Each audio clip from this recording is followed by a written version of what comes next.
Après la famille Plouffe, il y a eu plein d'autres téléromans, mais qui étaient d'un autre genre complètement. Et quand Louis Morisset, quand il est arrivé avec Rue des Pignons, on revenait un peu avec cette espèce de téléroman de quartier, de vie de quartier, très près des gens. Alors, ça a eu un succès fulgurant en partant. C'était une famille qui nous ressemblait étrangement et et c'était écrit de façon à ce qu'on croit que c'était nous totalement aussi. Signé Louis Morisset, Rue des Pignons jouait à la radio depuis 1949. Mais c'est vraiment le téléroman, réalisé par Louis Bédard, qui va rendre célèbres les personnages de ce quartier populaire de Montréal, encore appelé parfois le Faubourg Amlès. Le quartier de la rue des Pignons, c'est le quartier de la rue Coupard, Frontenac, avec le fleuve en face. Alors oui, c'est un petit peu tout ça. Alors les gens se retrouvaient là-dedans. À la radio, je jouais la jeune fille. Et à la télévision, parce que quelques années avaient passé, eh bien, je jouais la mère. Je jouais Angela. C'était la bonté, c'était l'amour, c'était la mère dans toute l'acception du terme. C'était très agréable à jouer. Ça ne pouvait pas faire autrement que d'être collé sur nous. On ne pouvait pas faire autrement que de penser que c'était nous. Rue des Pignons entremêle les joies et les peines de 4 familles du quartier. Mais dès la première émission diffusée le 6 septembre 1966, le public a le coup de cœur pour la famille Jarry. Maman Jarry est le prototype de la mère héroïque qui se dévoue corps et âme à sa famille. Moi, je pense que des familles comme la nôtre, là, on en verra plus. Eh bien, écoute, elle avait 12 enfants. Je ne vois pas comment elle aurait pu être autrement. Si elle avait décidé de faire carrière ailleurs, ben, il aurait fallu qu'elle se lève un peu de bonheur. Surtout avec le mari qu'elle avait, d'ailleurs. Les mères québécoises ont pris une place énorme, évidemment, dans notre société. Elles nous ont élevés, elles nous ont fait. Mais aussi dans les téléromans. Dans le fond, on parle aujourd'hui des superwomen. Mais les superwomen, on les a eues là. C'en était. Durant les années 50-60, dans les téléromans mettant en scène les familles bourgeoises, le père occupe une place dominante, nettement dominante. Dans les téléromans de familles pauvres, la mère prend beaucoup plus d'importance que le père. On a souvent signalé et reproché la mollesse des hommes dans les téléromans québécois. À mon sens, ce travers ne vient pas du sexe comme tel, mais de la position extrêmement défavorable dans laquelle se retrouvait la majorité des maris et des pères. Petits salariés, souvent chômeurs, qui n'avaient pas la considération de leurs propres enfants. La mère, elle, tenait le fort, assurait la sécurité de base, mais lui n'avait rien pour s'imposer. Tout le Québec se prend alors de passion pour l'aînée de cette famille prolifique incarnée par Marie-Josée Longchamp. La belle Janine est une jeune fille tiraillée entre les valeurs traditionnelles et sa passion pour le bum du quartier, Maurice Millot.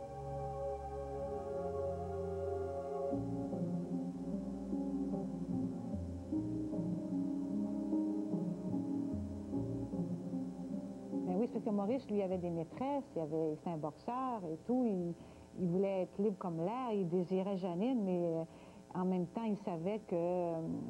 Elle n'était pas prête, mais elle sentait coupable au départ. Mais c'était beau, c'était charmant. Alors, c'était un beau personnage. C'est sûr, au début, ça se voulait le délinquant du quartier, là, qui faisait à peu près n'importe quoi, qui faisait les 400 coups, qui se foutait à peu près de tout le monde, un peu comme on trouvait dans cette jeunesse-là, un peu qui était laissée à elle-même. Il faut dire qu'il était orphelin, le personnage de Maurice Millot. Il y avait de l'amour dans tout ça, beaucoup d'amour, puis les jeunes femmes s'identifiaient. En mai 1968, Rue des Pignons vaut à son auteur Louis Morissette le trophée du téléroman le plus populaire. Mais ce dernier décède quelques mois plus tard. Son épouse, Mia Ridez, prend alors la relève et assure la continuité de la série jusqu'en 1977. Mia avait été le bras droit de son mari parce que M. Morisset avait été paralysé pendant plusieurs années.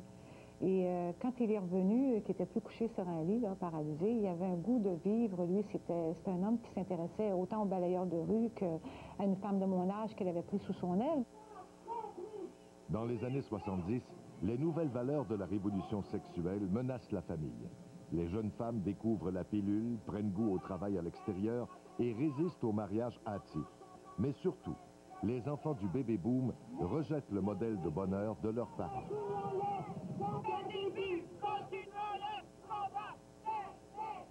Je pense à Janine Jarry, le personnage joué par Marie-Josée Longchamp, qui était une belle fille de l'époque, un peu plus moderne. Et on essayait toutes d'être comme elle un peu. Et parce que c'était quelque chose, tu sais, il y avait le mélange des générations, la lutte des générations un peu là-dedans. C'est sûr que les gars, ils trouvaient Janine Jarry de leur goût, parce que Janine Jarry portait des baby dolls, puis elle était provocatrice, tu sais. Oui. Elle disait non, mais elle portait la jupe bien courte. Et maintenant, sous la plume de Miaridez, Madame Jarry devient la confidente impuissante de ses filles, de plus en plus confrontées aux difficultés de la vie moderne. Alcoolique? Oh, mais décidément, t'as pas de chance. De toute façon, je peux pas t'en marier. On dirait que mes amours avec Maurice m'ont calmé. Ouais. Mais tout de même, Janine, tu as 22 ans. Il faut te méfier de tes sens. Prends garde. Mais Janine n'a pas fini de chercher l'amour. Après l'échec de sa liaison avec un médecin alcoolique, le public voit avec appréhension son mariage secret avec un sugar daddy aux tempes grises. Elle travaillait dans un restaurant, et puis c'est là qu'elle a rencontré celui qui deviendrait son mari, qui était personnifié par Pierre Boucher. Ah, qu'est-ce que j'ai fait pour être aussi heureux? Je t'aime. Moi aussi, je suis. Alors, elle l'a marié par besoin de sécurité. Et maintenant, occupe-toi de cette demoiselle. En bonne éducatrice qu'elle était, Miaridez tente un coup de force avec Rue des Pignons, qui a d'ailleurs été très largement suivi. Elle tente de réintroduire des valeurs essentielles à ses vies. Le respect dû aux parents, l'obéissance des enfants, la compassion à l'égard des plus jeunes, le sens de la solidarité à travers toute la famille. Mais elle fait ce coup de force-là dans une période complètement à l'encontre de ces valeurs, complètement dominée par les jeunes. Pour 3 raisons. La première, c'est que les jeunes sont nettement plus scolarisés que leurs parents, donc ne s'en laissent pas imposer. Deuxièmement, la Révolution tranquille a aboli l'ensemble des institutions traditionnelles. Troisièmement, les grandes vedettes de l'heure, les Beatles de Robert Charlebois, sont toutes jeunes et baveuses. Avec Rue des Pignons, Miaridez essaie donc de réconcilier Mme Jarry et Mick Jagger. En 1977, lorsque Miaridez signe la dernière émission de Rue des Pignons, les Jarry n'ont plus grand-chose à voir avec la famille nombreuse qui s'entassait dans un logement misérable. Les enfants se sont tour à tour taillé une place dans la bonne société et, après un divorce réussi, Janine finira bien par trouver le vrai amour. Même Maurice Milot, devenu champion de boxe, puis homme d'affaires, s'en est sorti.